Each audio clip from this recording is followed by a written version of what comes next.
doesn't seem to be here. He must have headed up the mountain. Let's wait for him here. Amber, are you feeling better? Yep, all good now. Nothing to worry about.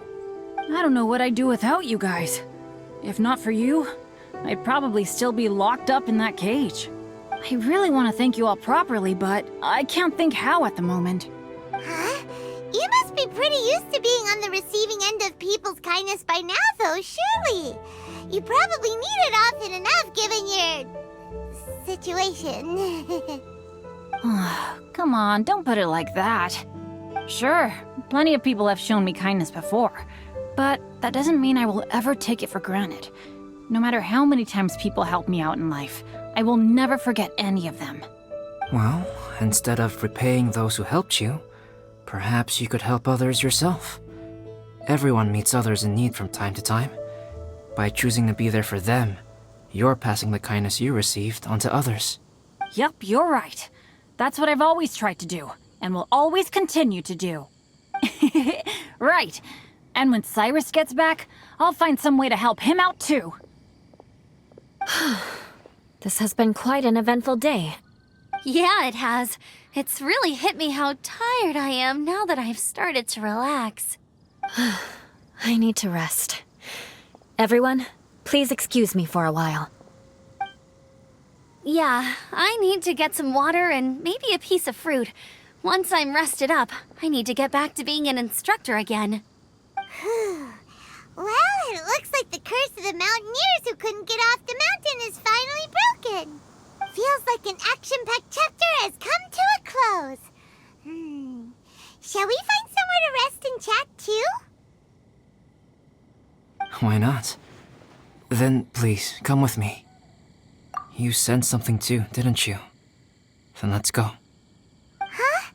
Are you going back to your camp again? Paimon thought maybe we could talk here. Okay. Might as well come with you.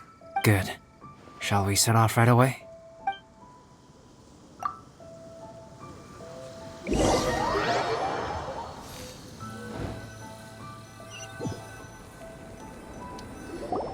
Sorry for bringing you back here once again. Some topics are best discussed in private. Is this about the imposter? That's right. I have to say, Traveler, I'm very surprised you noticed the difference between me and the imposter. Yes, this mark. Perhaps it's where it all began.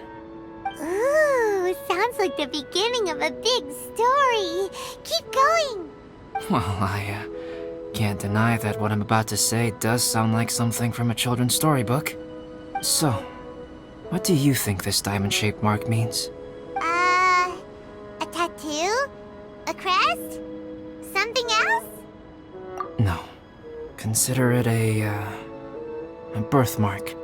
Have you ever seen an intricate glass ornament and wondered how it was made? Well, one method for crafting with glass is a technique known as glass blowing. Glass blowing is not a widely known art in Teyvat. For this reason, glassware made in this way is usually very expensive. As the name implies, glass blowing involves blowing air into a hole, much like blowing up a balloon. This type of glassware is known for having a pontal mark at the point where the blowpipe was inserted, where the hole was sealed at the very end. This mark is a sign that the item was crafted by a human hand. Sounds kind of amazing. It is a wondrous and beautiful art form. Alice says that these marks are seen as proof of the maker's fine handiwork, the only flaw in an otherwise perfect work of art. My mark is something similar to this. The difference between synthetic and natural life lies in the directional flow of the life force. The energy of a natural life form flows out from within. That's why flower buds bloom and curled leaves unfold. It is the very reason we watch and wonder at blossoming flowers. Creating life artificially, on the other hand, involves, to a certain extent, the introduction of an external source of energy into the embryonic life form. When the hole where the life force was infused is sealed at the end, it leaves a mark not dissimilar to the pontal mark in blown glasswares. The alchemical substance drips and spreads out in all directions, resulting in this rather ingenious diamond shape. Wow! So that's where it came from. This mark is a sign of my artificial origins, and proof of my imperfection as a human. I presume that the impostor intentionally avoided replicating this mark, so as not to become less than perfect himself.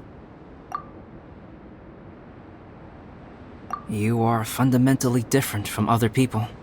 I have few qualms about sharing my secrets with you. Just as Paimon said, it all sounds like a story.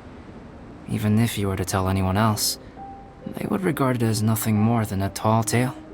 The transcendent and miraculous are not the only things to which human beings aspire. They pursue the everyday, the ordinary, to a far greater extent than I would have ever imagined. People like to believe that those who are thoroughly different from themselves could only ever exist in stories. It makes things much easier.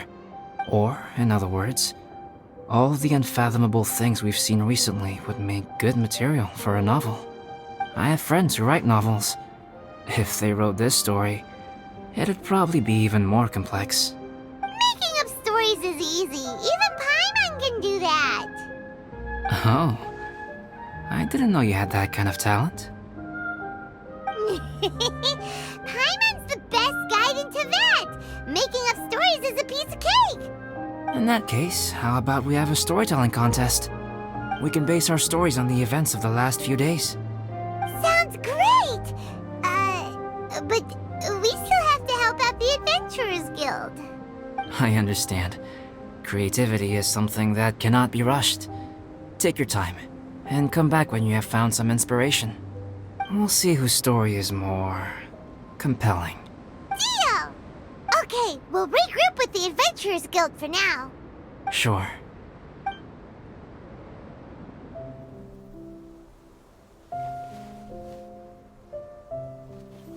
My story.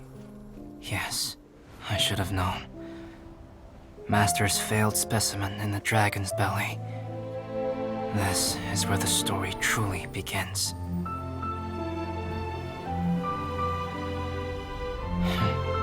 If we switched places, if you were the survivor, then as the abandoned experiment, the failure of the primordial human project, I'd want to replace you too. I would replicate your appearance, study your alchemy, and create miraculous life forms to divert your attention. I would wait for the right moment, then dispose of you in the Traveler, the sole person to have known your secret. And then, I could finally experience the joy of being brought into the world.